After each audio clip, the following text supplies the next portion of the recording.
All right, let's go ahead and bring in our next guest. He's from Hunt Auctions, David Hunt, joining us. They're going to be down in Cincinnati for the All Star festivities. David, how are you? I'm doing great. How are you?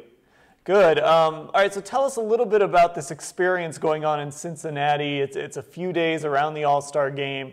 And folks, I guess, can bring in memorabilia, and it's almost like what was that PBS show, the auction show? Whatever. I don't know. Yeah. Yes, People can bring their stuff in and have it appraised. You can give it a value. Tell us a little bit about that. Yeah, it's a great event. I mean, every year Major League Baseball, brings us to the host city of the All Star game.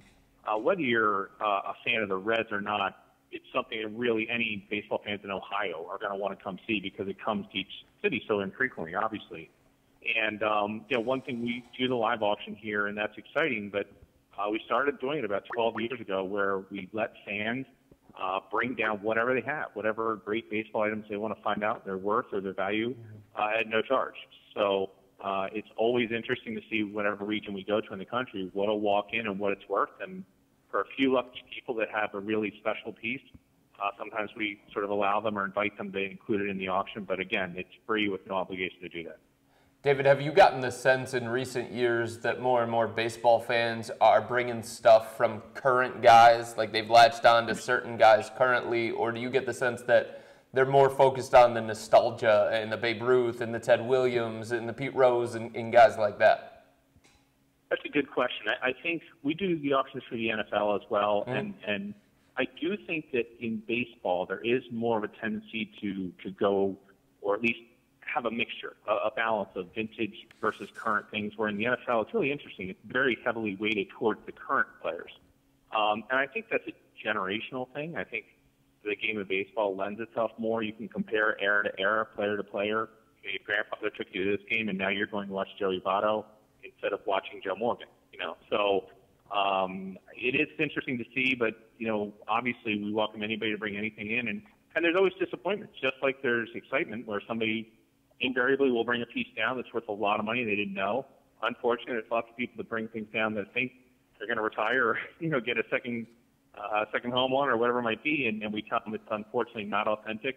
But what we do tell people is, look, you want to be educated. Whatever it is or isn't, whether you're going to sell it or not, you want to know what it is, you can either preserve it or make sure not to pass it on to somebody else with incorrect information. I'm wondering, obviously there's been so much scandal around baseball. Barry Bonds, Pete Rose is always in the news for his gambling. And of course there was a recent story about him as a player manager. How does that impact the value of these things? Does that in some cases actually help value of like a Pete Rose piece of memorabilia, or does that hurt it? A really good question. I think time really bears that out, if you will, ranging from back in the 19-teens with the Joe Jackson, the Black Sox scandal, where that became infamous, literally, mostly by things in popular culture like movies and books, and then it's passed on and can add value onto things or unfortunate circumstances in the history of the game. But then there's other things like the steroid scandals, which those have had a direct impact on the value of those players, and rightfully so. I mean, they did something that was wrong, however you judge them or not, and the values that relate to their items has absolutely plummeted. I mean, Barry Bonds and some of the others that were convicted of it, or whatever, allegedly convicted, their values really went down where they were very, very high before that, those announcements were made public. David, me personally, I have a memorabilia room. I have an armoire. I like to collect a bunch of different things, and I usually like the rare stuff. I like shoes. I like golf balls. I like golf gloves, things that you can't always get. What's the strangest thing maybe that you've seen come across you guys that you've been asked to appraise? We have definitely had some very, very interesting things over the years. I mean, we once had a group, and this, I'm not actually making this up, of frogs, literally African frogs, that were taxidermied in the form of a complete baseball team. I'm not even kidding. And they brought it in, and I was speechless. I didn't know what to say to that one. But then we've had things walked in. One year we literally had a client that brought in and opened up a bag and laid in front of us Lou Gehrig's 1937 Yankees jersey, which we ended up selling for that client for $400,000. So it really runs the gamut as to what people have. And the one thing is, baseball is more deeply rooted in Ohio than just about anywhere in this country, especially, going all the way back to the Red Sox. So, we're really interested to see what people might have out here and hopefully be able to help them know better what it's worth. Wait, what did the frogs go for?